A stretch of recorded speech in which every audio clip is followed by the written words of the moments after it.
The New York Mets will not be part of the 2025 postseason, a reality that felt unthinkable just a few months ago. On the final day of the regular season, they fell flat in Miami, shut out 4-0 by the Marlins. The game ended with Francisco Lindor bouncing into a double play in the ninth, the last act of a team with a $323 million payroll that will sit out October. As Lindor trudged off the field, Mets voices Gary Cohen, Ron Darling, and Keith Hernandez captured the moment. Cohen declared that the Mets' agonizing, slow-motion collapse was finally complete, calling it unfathomable that so much talent could miss an expanded playoff system.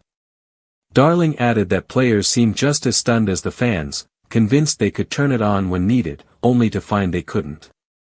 Hernandez summed it up simply: heartbreaking, disappointing, but ultimately, a team that didn't get it done. That loss gave Cincinnati new life. The Reds had fallen to Milwaukee earlier in the day, but with the head-to-head tiebreaker, they owned the edge over New York. Both clubs finished with identical records, yet it was Cincinnati that grabbed the final postseason berth.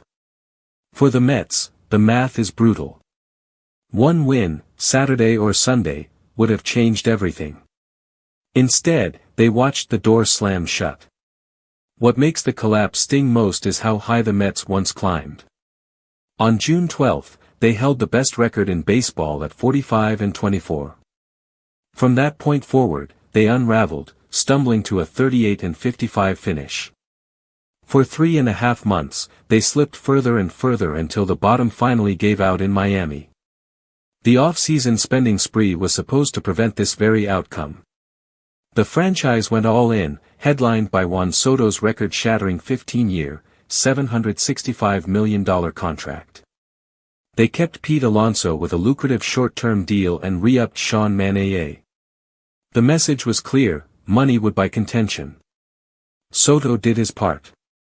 He slashed .263 with an on-base percentage near .400 and a slugging percentage over .500. He smashed 43 home runs, drove in more than 100 runs, stole 38 bases, and ranked among the top hitters in the league in advanced metrics. He was an undeniable star, living up to his end of the bargain. But around him, the roster crumbled. The pitching faltered, the lineup underperformed, and the clubhouse never found consistency. In the end, Soto's brilliance couldn't save a season drowning in missed opportunities. The Mets now enter an off-season filled with questions. Talent and money were there.